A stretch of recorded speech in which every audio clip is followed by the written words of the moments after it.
these people that thinks they know Brian, you don't know Brian. You don't know Brian Ortega.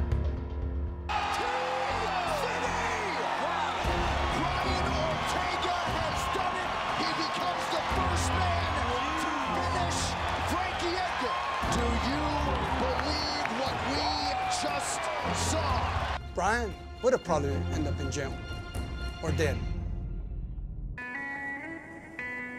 Is it dangerous where we are right now? Nah. It's not dangerous. No one's gonna really come out and mess with you unless you're asking for it. If you're looking for trouble, you'll find it. But when you were young, did you look for trouble at all? Yeah. Why? Just cause. So now where we're going, this guy named Jin, right? He's the guy, but his mom used to take care of us in the neighborhood. She was like the only cool one that kind of got the hint, like, let's give these guys a couple shirts and be cool with them, and then they're on our side.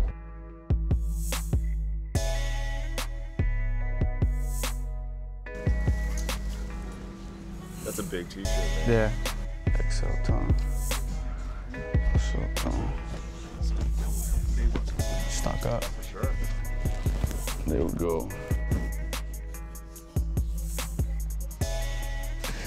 What size shirt is that? My size. Tight on Just, huh? It is. I like it like this. Thank you, bro. Always good seeing you, brother. Likewise, bro. I mean, all kinds of things happen over here, man. You got the apartments right here, which means low income, you know? I seen a guy die in front of me right here. He's actually, the cross is right there. This is a homie right here. Manjo. Manjo? Yeah.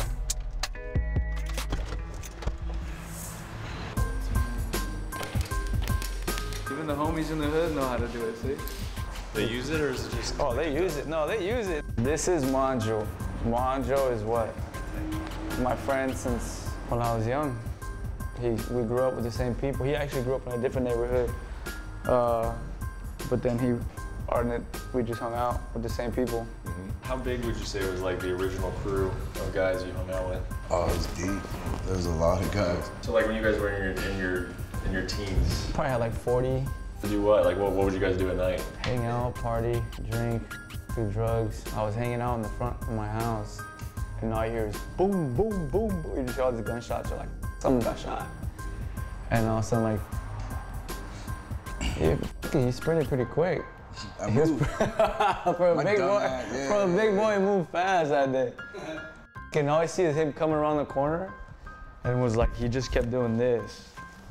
And I'm like, what happened? And this motherfucker had bullet holes like through his shorts, through his shirt. All the bullet holes missed him. It was just, that was one of the, like, right off the top, one of my memories about him was like him running around the corner and like just checking, and then our friends going to go do their drive to go chase him back. When you run around the corner and you got bullet holes in your clothes, yeah. Do you laugh about it a second after, or are you messed up? Hey, no, that little incident. He was all worked up. I was worked up because I walked up to I thought it was one of our boys messing around. And I walked up to the car, I was like, man, put your BB guns away. And then as soon, first fight, my boy, Clever pulled me back. And he was like, fool, those are, run. And I got stuck real quick. I was like, what the f? Nah, those are fake. He's like, go. And then we just did out. One of the other boys got hit in the foot. And then there was 3 of us. So like my pants, it was crazy. Everybody's like, drop your pants, drop your pants. When I got back to the block, I was like, dude, what the fuck? This guy's over there, getting the front porch like this. Yeah. She was all bad. They missed him. How you like that? Got so lucky. All these point blank. Like, all these holes in his jacket, in his shorts, and none of them hit him. Like 3-4 feet away. And I saved the pants. My wife's the one that threw them away. Like from me to the camera guy. I'm like, nah, I got lucky this time. Have you ever been shot at? Yeah. How many times? Couple. Any close ones? I mean, they're all close. Probably. They're all close. Yeah. You ever been hit? No, I've never been hit. Out of all the group, I'm a fast sprinter. Because he's always been the smallest one. I was gonna ask, like. I've always been the smallest one. Everybody, like who has a group of friends growing up, like they know him, like in some ways, I think, like personalities, or like he's the something of the group, or there's something in the group. Like, what was Brian in the group? Brian, he was honestly, he He was calm and collective. He was always like that. But when cracked off, Brian was Brian. You know what I mean? You're like, oh, man, he's speaking up.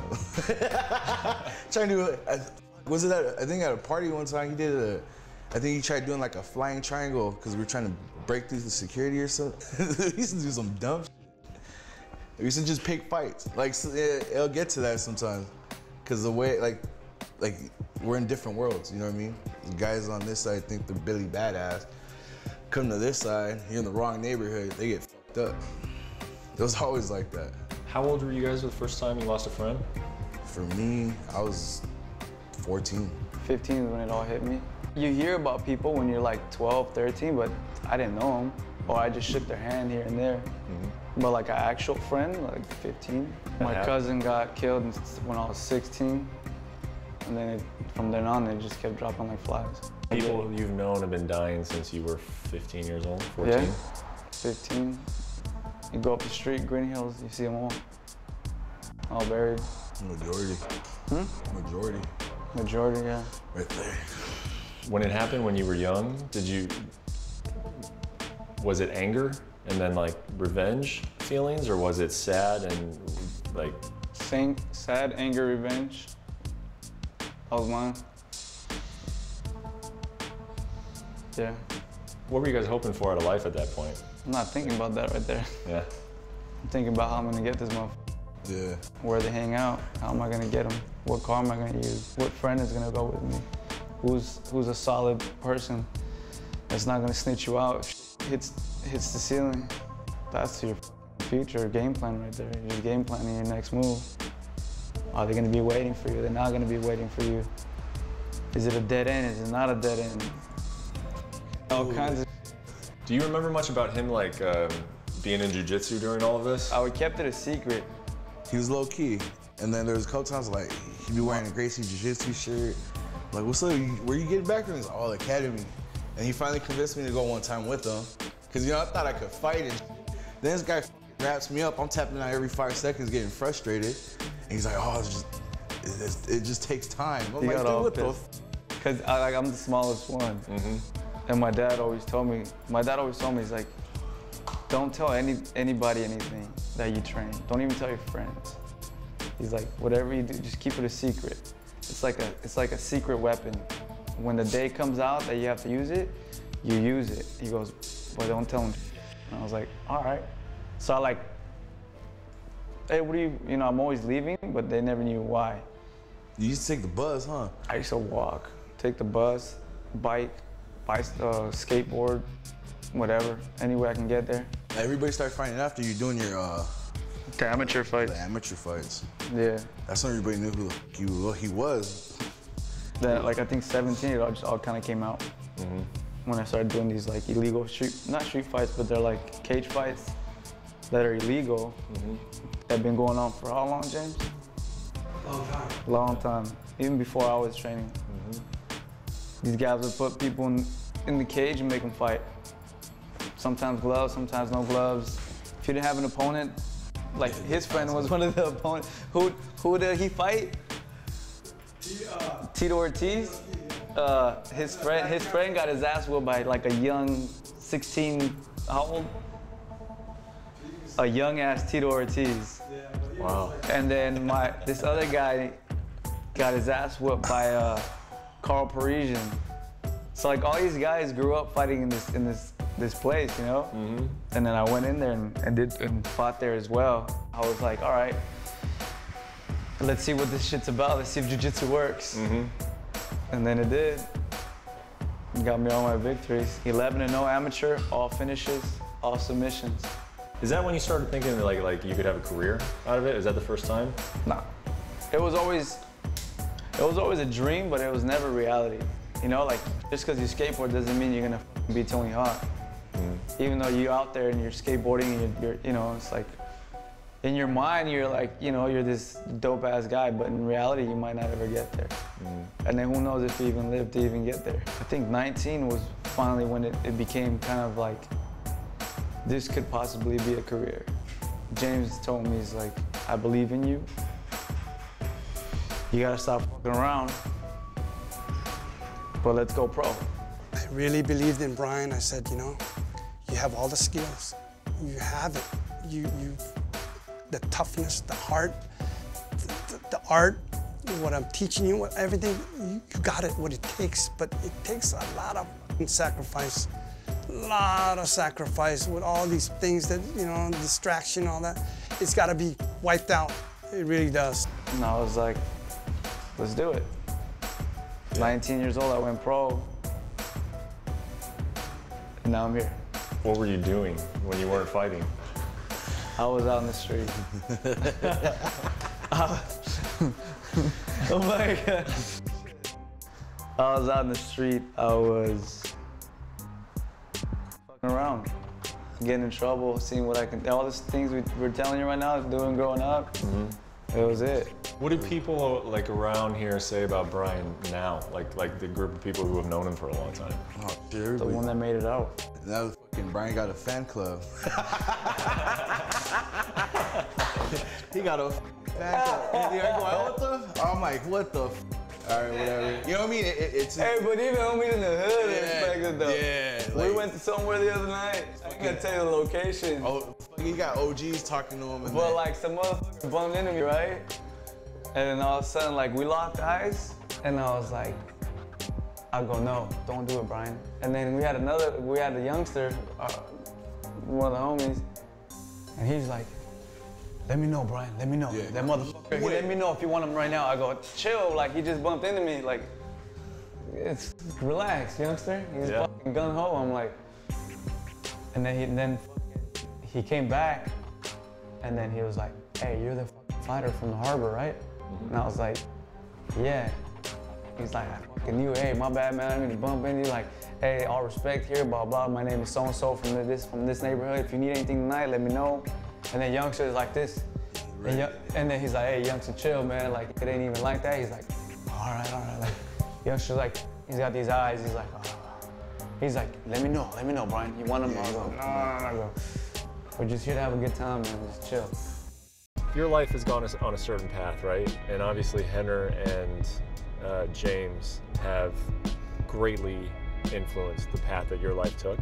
But besides them, what is like one key moment that you think in your life where like it could have gone this way, it could have gone that way, and it went this way? But I think my dad was always there. I've never had so much fear for a guy in my life than him.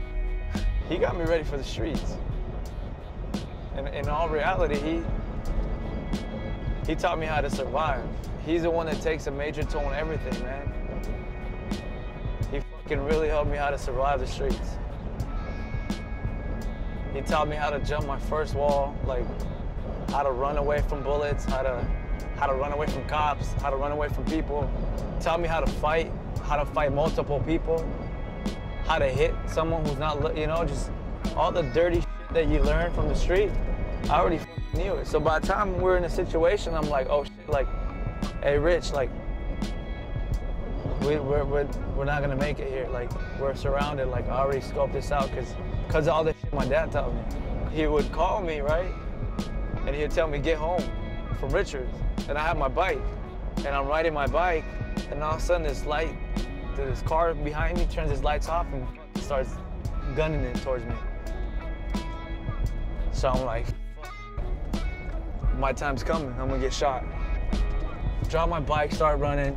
I zigzagged across the street and then hit under a car.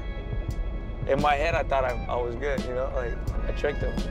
And then it was my dad going, hey, Brian. I was like, yeah. He's like, if I wanted you dead, you would have been dead by now, you idiot. I was like, yeah, you're right. And he's like, why in the did you hide? Like, why did you hide under a car? I was like, well, I tried zigzag in case I thought you were gonna start shooting. This is my dog.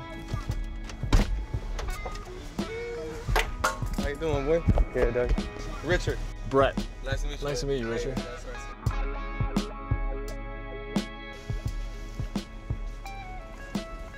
Damn, this is our neighborhood right here.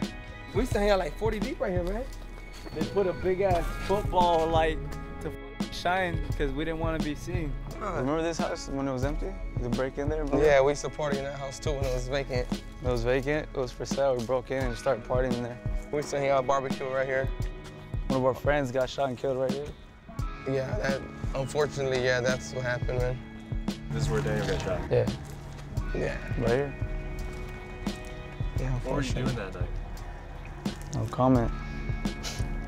Huh? No comment. No comment? Yeah. Yeah, it just for a lot, it hit a lot of people hard, man. It was a big impact on everybody. Richard, what can you tell us about Brian? That, I mean, you know him in a way that obviously a lot of people don't. He's got fans now, and people are interested in what he's doing. Like, what can you tell us some stories about him that like show who Brian is? He's the guy that take his shirt off his back and gave it to you. You know what I mean? He's a family guy, man. He does. If you're his home, he does care about you. He'll help you out. If he sees you down, he'll be like, hey, what's up? You know, he'll know, hey, what's going on with you. If you need something, you don't even need to ask him. Like, he'll be like, hey, here you go. Here, I got you. Hey, let's go here. That's how he is, man. He's good. He's a humble guy. You tell him to go to McDonald's and you see other guys, they buy themselves a meal, but he knew us because I buy a 5-piece and we'll split 2.5 chicken nuggets each. Yeah. Even if I'm starving. I could be not wanting to share nothing, but that here, 2.5 for you, 2.5 for me. Yeah. And we used to argue about who got the better half. Is it kind of crazy? Like I feel like a lot of guys in high school feel like one of their friends, like, oh, this guy is like a great fighter. Like if we ever get into any crap, like I got this guy on my side. And now that guy for you is like literally one of the best fighters in the world. Is that I know, right? Yeah, I know he is. It's cool, man. I'm proud of him. Like I said, I'm proud of him, and he's one of the best fighters in the world, man. And he's letting it known. He's letting it be known, and he still is, you know. And he's gonna let it be known in the next fight. He fought in the streets and moved it into the ring. He made something out of something he had already. He knew how to fight. Why not go get paid for it?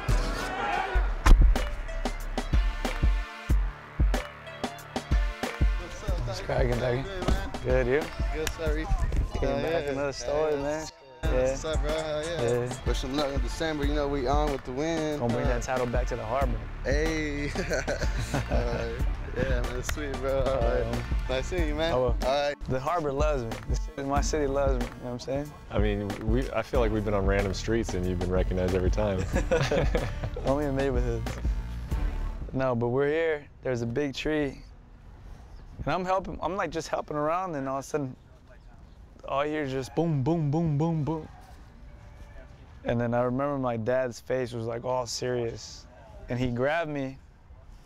He grabbed me here, and he put me against a tree and hugged me against a tree. And I see my uncle right here, like, just crawling, and they're just pop, pop, pop, pop, pop, pop, pop, and then that was it. That was the day we moved. And it was for no reason. We had no problems with anyone, at least not that I know. This is how it was growing up over here. Some of the best times in my life were over here. And then these are our backyards, so you see. This is how big my backyard was. And that's it, man, right here. We've seen so many things happen right there, from the back of that door, from the front of that door. All kinds of people hanging out here at nighttime. All kind of fights going on, people getting beat up right here, getting stabbed, killed. Someone died, killed right here. Everywhere, man. It doesn't sound like your parents really tried to shelter you from anything, huh? It's probably impossible to. They did, but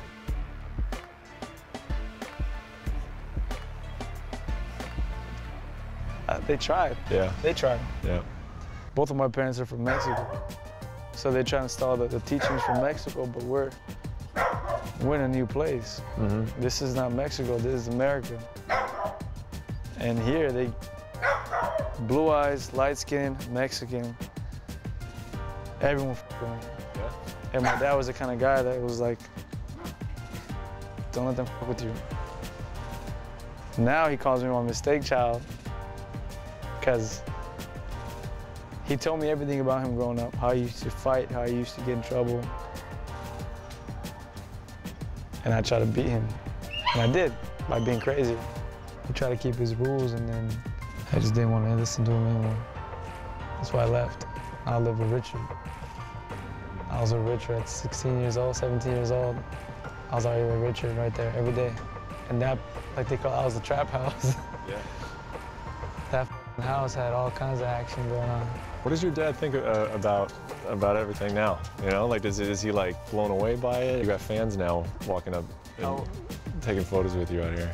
He's happy. He's proud of me. But my dad growing up was very emotionless. He was like old school Mexican. No love, no emotion, no like, you do something right and it's just a head nut, and you do something wrong and you get your ass whipped.